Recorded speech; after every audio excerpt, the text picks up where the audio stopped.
Quick episode recap. After crashing a wedding and saving the demon lord, Setsu determined he should next travel to the Beast Kingdom and seek the help of Regulus, the Beast King. He's separated from everyone, but Levia still accompanies him, and they go on their way in a carriage. Watching her lazily stuff herself with snacks, Setsu gets frustrated at her lax attitude. In contrast to her cool promise prior to setting off from the demonic kingdom, her current demeanor doesn't give him much confidence in her. But she argues there's nothing to do until they reach the port, and she would have to ferry him after, so she just wants to enjoy herself till then. Feeling guilty, Setsu switches topics to ask why they can't use magic to teleport themselves to their destination, as it would be much faster. It's called transfer magic, and Levia explains how complex the process is, taking years of preparation and a ton of magic power to make it happen. They have no choice but to move on foot. That said, travel takes effort, and she demands Setsu compensate her, wanting his portion of the cookies that he helplessly hands over. The carriage suddenly stops, and additional people prepare to board, but one of them seems to recognize Setsu. He happily greets her as crybaby Eliza, and she tearfully calls him master, defending that she's no longer a crybaby.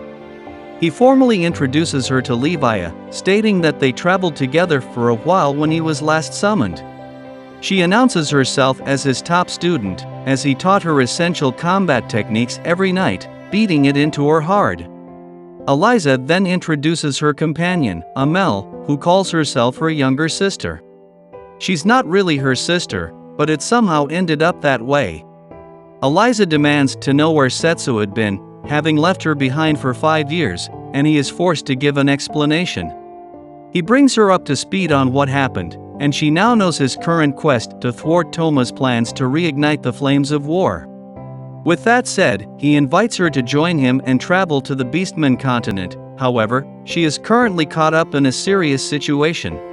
After Setsu's disappearance, Eliza took monster hunting jobs to continue her training, and it led her to a village that requested she slays a dragon. It was a nice, quiet village named Zathro. They offered her housing, and she ended up rooming with Amel, who was also living in the village at the time. As they eat together, Eliza compliments the fresh food, which is hard to find now that the demons are at war with the humans. She asks Amel if she's been living alone, but is informed that this house is actually her brother's. Amel isn't from the village, rather she was found and taken in by her brother 2 years ago. But ever since the dragon's first appearance, he had mysteriously disappeared, leaving her alone ever since. Feeling sympathy for her, Eliza comments that the village is a nice place, and she plans to rest here for the time being, so she asks to treat her as a sister. And Amel happily accepts her offer, calling her Big Sis. Setsu wants clarification on whether Amel's brother was killed by the dragon, but that doesn't seem to be the case.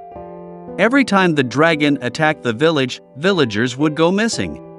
If the dragon had taken them somewhere, there should have been signs of struggle or evidence of battle. However, everyone disappeared without the slightest trace, no exceptions. They agree that this is definitely not normal. Instead, Eliza disabled the protection ward, in hopes of luring the dragon to attack and have it defeated by her. She tells Amel to go back home where it'll be safer, but before she leaves, Amel wanted to show her the butterfly that she caught. It flies off, but the girls share a happy moment together as Amel gleefully states she wants to introduce her to her brother. Not long after, the dragon appears and attacks Eliza, but she nimbly jumps around and stabs into its arm, causing it to fly away. She tried to chase after it, but it managed to escape. So she heads back, only to find everyone missing, somehow leaving only Amel as the sole survivor.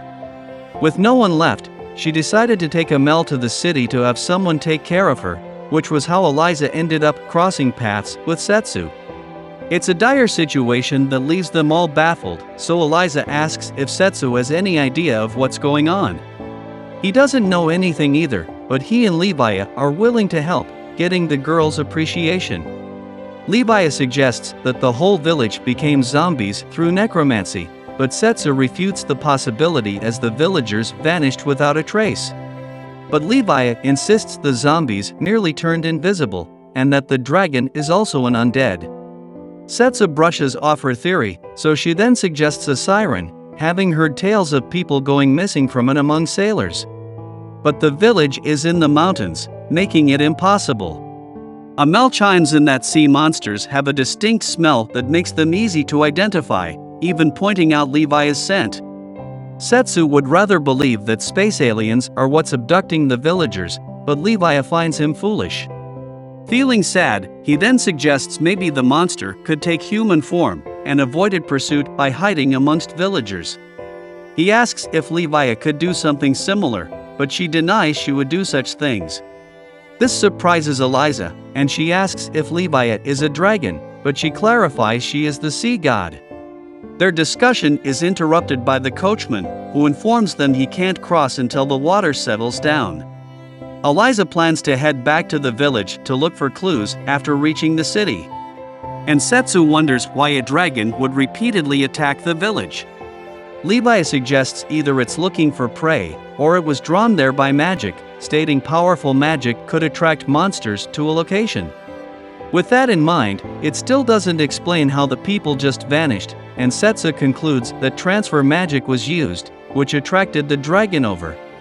But magic requires a caster, and at Alize's confusion, Setsu points to Amel. Transfer magic requires years to prepare, and Amel just happens to have joined 2 years ago. She tries to deny the accusation, but what confirmed his theory is when she told Levia she doesn't smell bad. Levia is the sea god and can tightly control her magic, making her unidentifiable to others, but somehow Amel knew she was a sea monster. No longer refuting, she explodes the carriage and seemingly takes the form of a dragon, confirming his suspicions. Setsu calls Eliza his top pupil, and she rushes over to assist him. When the dragon slips on the ground, he has Levia coat his blade with her magic and sends a slash into its open mouth. As it retreats, Eliza once again crashes down on it, and impales her blade into its head, killing it. With the situation settled, Setsu and Levia continue their journey. She wonders if it was okay to leave Eliza alone, but Setsu is confident she can clean up the situation by herself. They now see their next destination in the distance. Now back in the village, Eliza reflects on her past with Amel, but gets interrupted by the still-alive Amel. At her shock, Amel mocks Eliza for thinking she died, stating her sense of smell is dull. She reveals that the villagers were all turned into dolls, the very same magic soldiers that started the war. The person named Amel never existed, and she reintroduces herself as Meluar, the monster master. She reveals it's the name given to her by Setsu's archenemy, Toma.